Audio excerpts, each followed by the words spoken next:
Hola, bon dia, som l'Edgar i el Joel. Avui presentaré la nostra presentació sobre el projecte d'una sala d'actes amb materials sostenibles.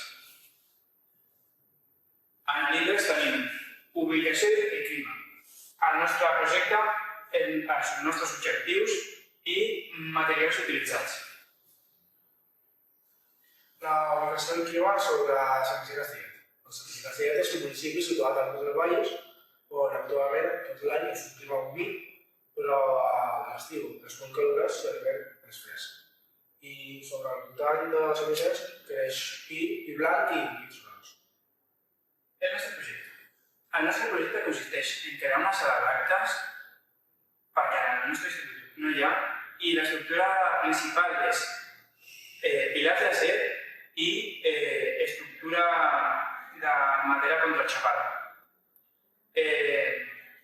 L'objectiu principal és crear un espai arquitectònic i funcional i sostenible i que sigui atractiu per a l'institut. Sobre el nostre objectiu, que és fer un projecte amb materials sostenibles i reciclables per contaminar el mínim possible, i també un altre dels nostres objectius és fer que els nens o persones de l'institut puguin aprendre a cultura de teatre, o puguin aprendre a fer classes, per si volen en un futur ser actors o fer obres de teatre. La sala d'actes és una necessitat històrica de l'Institut Castellet. Des que es va construir l'edifici, que sempre hem trobat a faltar un espai prou gran com per fer reunions amb les famílies, fer presentacions de treballs, amb un format que no sigui el d'una aula normal, que hi caben 30 persones. A l'edifici necessitem un espai on hi puguin cabre perfectament 100 persones, que com a mínim és la necessitat que tenim, tenint en compte que el professorat, el claustre del professorat ja és de 100 persones, però que a més sigui polivalent, per això, per reunir-nos amb les famílies, per reunir un determinat nivell d'alumnes, els de primer d'ESO, per exemple, per fer una obra de teatre, per fer una presentació, i fa molt temps que busquem una solució i segur que el projecte que presenten els alumnes de construcció és ideal per trobar aquesta solució a un problema que arrosseguem des de fa moltíssims anys. Materials utilitzats, com ja he dit abans, és pilars d'acer i l'estructura és fusta contraxapada de CLT.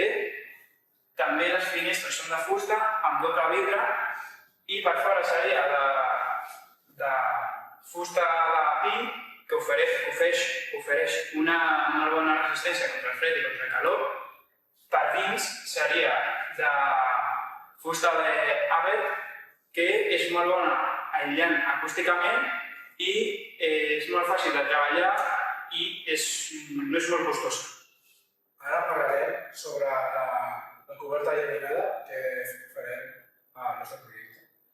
Que a l'hora de posar les plantes utilitzarem la gramínia, que és una planta que pot viure fàcilment sense molta aigua. Amb l'aigua de la pluja pot viure, perquè és una planta que tant a l'hivern com a l'estiu perdura. I a l'hora de fer la taulada utilitzarem el suport resistent, formació de pendents, aïllament tèrmic i polarització, que passa per aigua sota protecció, cap a drenat, cap a filtrar i protecció. I cal añadir que quan fem la taulada llaminada, tant a l'hivern com a l'estiu, aporten un aïllament tèrmic que a l'hivern aporta calor i a l'estiu aporta fresc. Gràcies per la vostra atenció, us espero que us agradi la nostra presentació i moltes gràcies. La nostra sala d'actes seria en aquesta paret d'aquí, fins a baix de tot, fins a aquesta porta, i d'ample serien uns 18 metres, i de llarg aniria fins aquí, que serien uns 38 metres, i així també li donaria un pas a un camió de bombers que té que passar per aquí endarrere de la sala d'actes i aniria per aquí el camió de bombers. L'entrada principal de la sala d'actes seria per aquí, justament al costat del lavabo dels profes, i seria un passadís per aquí per no treure molt espai al lavabo dels profes i un altre allà al final.